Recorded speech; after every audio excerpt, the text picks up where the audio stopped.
This video is the property of Lakewood Center for the Arts and was created by Angelica Stambuk and Selena Jones in 2020.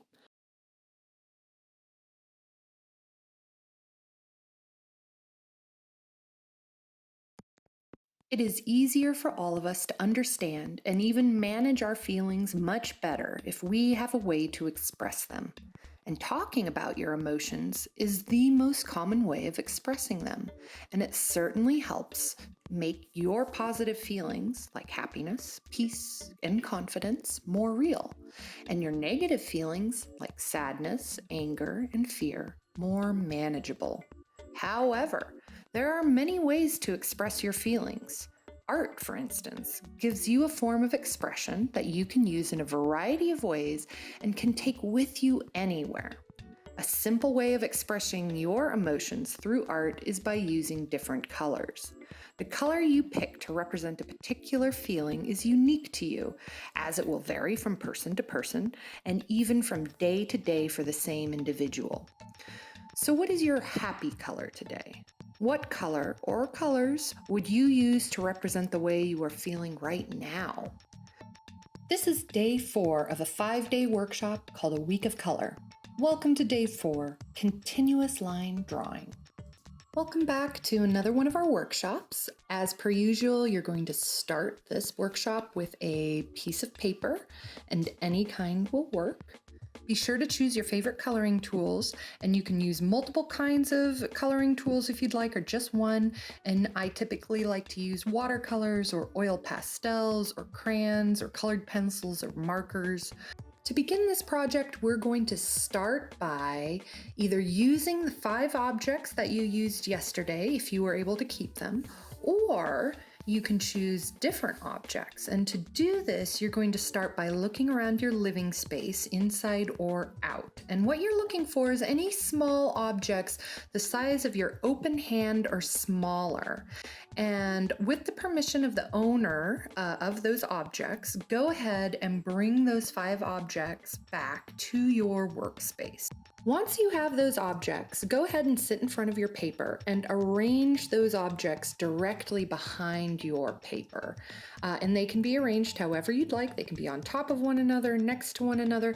The goal is basically to be able to see them all, at least a little bit, as you sit there. So once you have those objects in the place that you prefer, go ahead and look at your still life. And then take a deep breath and let it out slowly. As you breathe out, I want you to think about how you feel seeing all those objects together. Is there something that they have in common? When you think about those feelings, what colors come to mind? Go ahead and look at your coloring tools and choose a color that reminds you of those feelings. Now, for this entire next drawing step, you are going to put that particular coloring tool on the paper, and you are not going to lift it as you draw at all until the entire drawing of this step is complete. And this sort of exercise is known as a continuous line drawing. So when you're ready, once again, choose that one color, put the tip of that tool to the paper, and when you're ready, you are going to begin drawing all of the objects on the page in the arrangement they are currently in, but you cannot ever lift the tip of that tool from the paper. So there are lots of ways to approach this drawing exercise, and I like to use a really loose line. And with that line, I just like to explore those objects, almost like I am using my coloring tool to feel the outlines and the interior of all of these objects.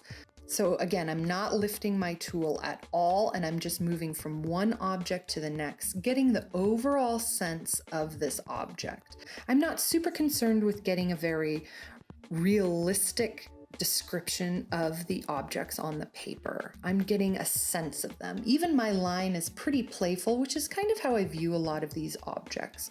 So however you'd like to do this drawing, it can be with a sharper line, a thicker line, a faster line, a slower line. Maybe you change as you draw. There is no right or wrong way to do this.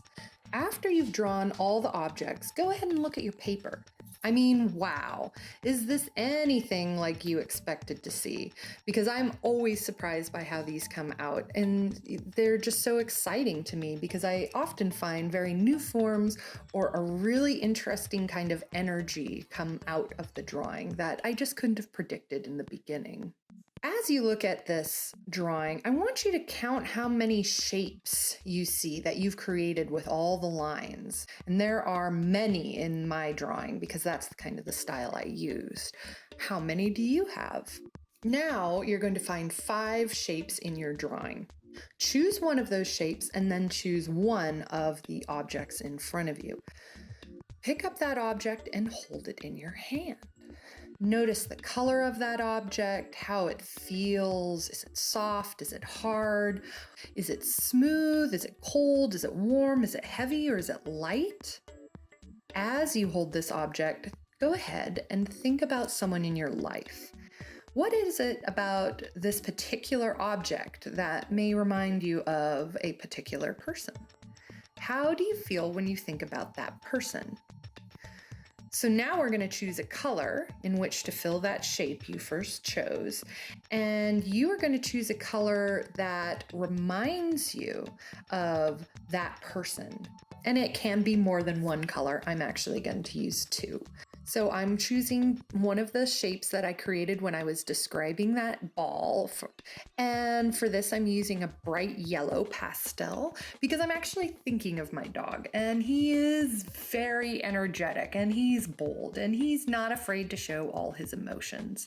And then I'm going back over that pastel with some red. It's a strong, bold color. And again, like my dog, he just doesn't goof around with not expressing himself and is pretty clear on what he wants. And now he's begging for his ball. So we better get through this quickly. The next object I'm going to look into is that dish strainer, which is kind of a weird object. It's a little colder, right? It's not a very fancy sink strainer. So I'm kind of thinking of someone that's a little more practical, maybe less expressive than my pup. I've chosen a shape that was I originally drew to describe the sunglasses. And the person I'm thinking of, although pretty practical, I'm going to use a really light and playful green for them and then cover that with a deeper, darker green. So the playful side and then a more grounded green color that again makes me think of a forest or something, a more peaceful and rooted place. The next object I'm going to choose is that seahorse salt shaker, which I actually got when I was traveling with some friends. It's very light and it's porcelain, and I think it's kind of cute. I'm going to actually pick a shape that's in the shape that I was using to describe that seahorse. And I'm going to use a light blue because the person I'm thinking of is very light and carefree and just a low drama person. And then I'm going to go back into that with some watercolor, a deep purple.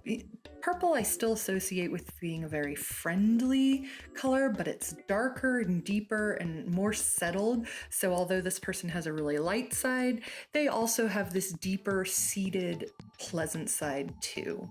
And now I'm moving on to my funky sunglasses, which I have a lot of fun with. And they remind me of a person in my life who's pretty dang independent and always trying new things. And I'm picking a shape that was actually in the strainer that I was trying to describe. I'm going to start with that light blue again because this person is, again, pretty funky, but light-hearted and energetic. And I'm covering that with a pink because pink is also a very playful and energetic color for me. And I think that combination together is just expressing a lot of fun and playfulness. And then the last object is going to be that my dog's ball, which, yes, pretty covered in some hair and stuff. But I'm going to draw into the shape that I drew for the measuring tape. And I'm going to use orange this time. because I'm thinking of somebody who's just, again, I guess I have a lot of high energy people in my life, but this particular person I'm thinking of is pretty funky, has definitely their own style, which is something I associate orange with. And I'm going to cover that with another orange paint, just really emphasizing this funky, fun way of life. Now, once you have colored all 5 shapes, go ahead and take some time to look at your paper. Are there any shapes left? Now, depending on how you drew this drawing, you may have very few shapes left. Obviously, I have a lot of shapes that I need to color. And before we do that, we're going to take a deep breath and close our eyes and just breathe out slowly. And as we breathe out, go ahead and think about how you are feeling today. What color best describes that feeling?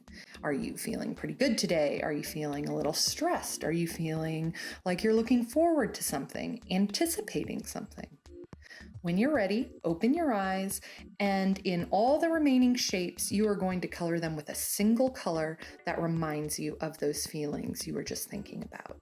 So in my case, I'm going to use a darkish blue marker that I really like. It's kind of a turquoise. And I'm going to go into each one of these shapes and fill in those forms as best I can. And I chose a marker too because I like the pointed tip. It will be easier for me to get into some of these more difficult shapes that I created in my original drawing. At least a little easier than, say, a crayon or watercolor. So for me, turquoise really reminds me of kind of being at peace, but also that green tint that it has to it is a little kick of energy. So at peace, but definitely on the move, thinking about things. So I feel like, I have a little more energy today. I still feel very calm, but this turquoise is describing maybe, I feel like I could, maybe go for a walk today or do some extra things that I've been thinking about. I have the energy for all of that.